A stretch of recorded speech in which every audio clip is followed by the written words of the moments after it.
नमस्कार प्रिय छात्र और छात्राएं, एक विशेष जानकारी। इसमें जो आपकी वीडियो है 80 की स्पीड, 100 की स्पीड, 120 की स्पीड है, जो एक निश्चित पत्रिका से दी गई है।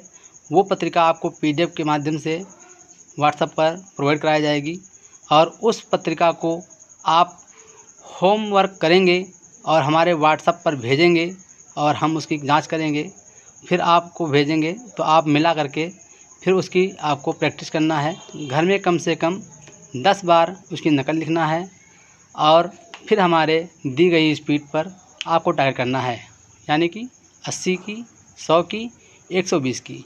इसी प्रकार टारगेट करते रहेंगे और आगे बढ़ते रहेंगे। धन्यवाद।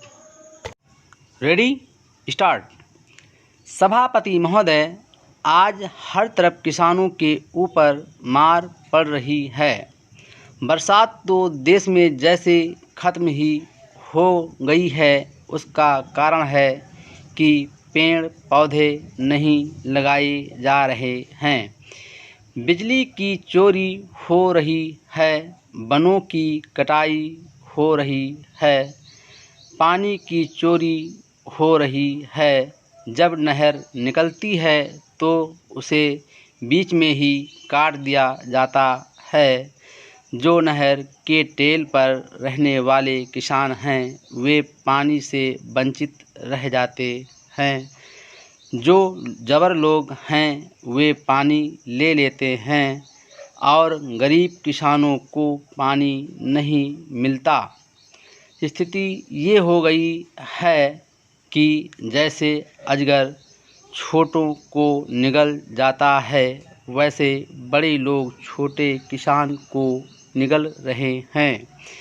व्यवसायी लोग 2 महीने में या 1 महीने में और 10 दिन में अपना व्यवसाय जमा लेते हैं, लेकिन किसान खेती के साथ ऐसा नहीं कर सकता।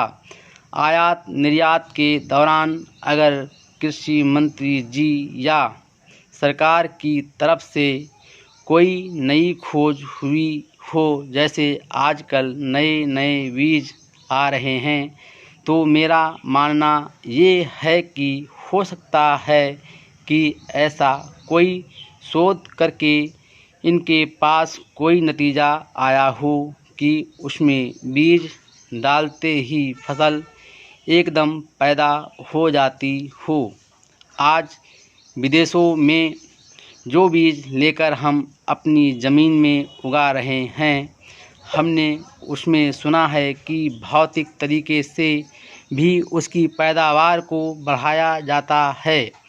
हो सकता है कि ऐसा कोई नतीजा सरकार के पास आया है। इसी वजह से प्रधानमंत्री जी ने कहा है कि गेहूं और चावल की खेती बंद कर दें और तरकारी उगाएं, फल उगाएं। लेकिन मैं नहीं समझती कि तरकारी और फल 10 दिन या 1 दिन में उग जाएंगी। पहले खेत को तैयार करना पड़ता है, जिसमें महीनों लग जाते हैं।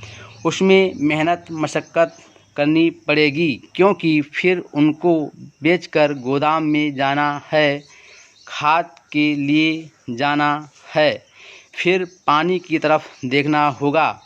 नहरें तो ख़त्म हो गई हैं, फिर बिजली की तरफ देखेंगे।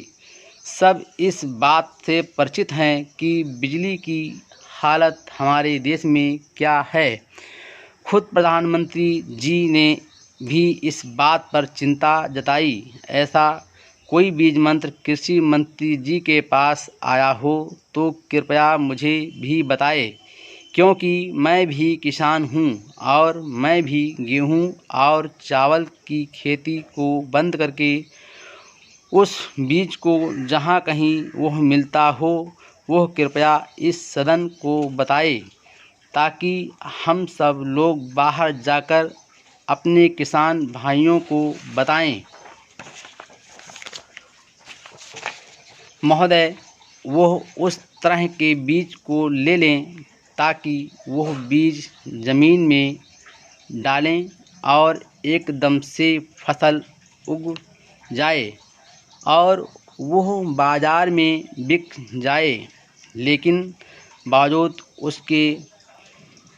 उसकी बिक्री के लिए प्रावधान करने पड़ेंगे।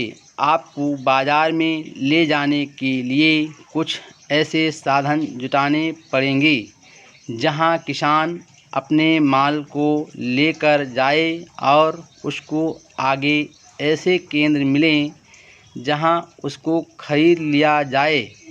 ऐसा नहीं करना पड़े कि उसको केंद्र में जाकर रख दिया और किसान परेशान है। मैंने खुद भी अपने गोदाम में आलू डाल दिया, लेकिन इतनी कीमत उसकी नहीं मिल रही है कि हम उसका किराया दे सकें और आलू को निकाल कर अपने आप प्रयोग कर लें या बाज़ार में बेच दें। ऐसा कोई केंद्र होना चाहिए ताकि उसकी खपत उसमें हो जाए।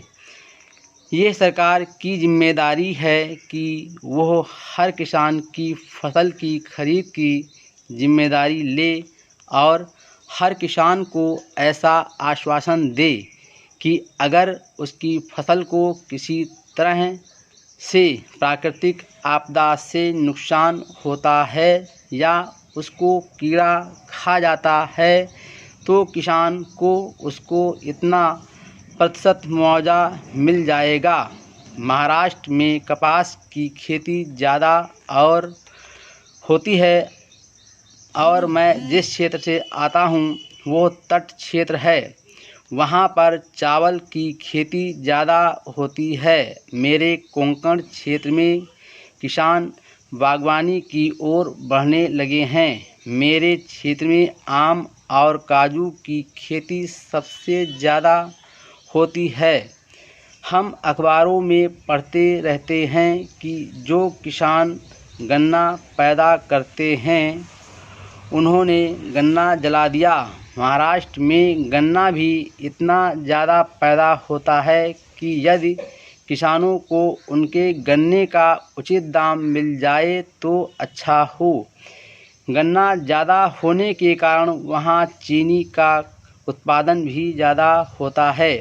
गत कई वर्षों से महाराष्ट्र में यह मांग होती रही है कि चीनी निर्यात करने का अधिकार राज्य को मिलना चाहिए।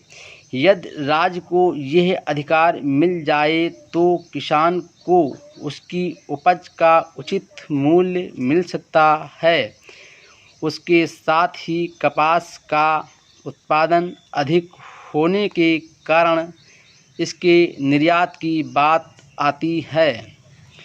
कुछ हद तक राज्य को यह अधिकार दिया जाता है, लेकिन आज गोदामों में कपास और चीनी का भंडारण जमा किया हुआ पड़ा है। यदि इसके लिए भी निर्यात का अधिकार राज्यों को दे दिया जाए तो किसानों को बहुत ज़्यादा फ़ायदा मिल सकता है। केंद्र सरकार को इस बारे में गंभीरता से सोचने की आवश्यकता है जिससे किसान लाभान्वित हो। Full stop.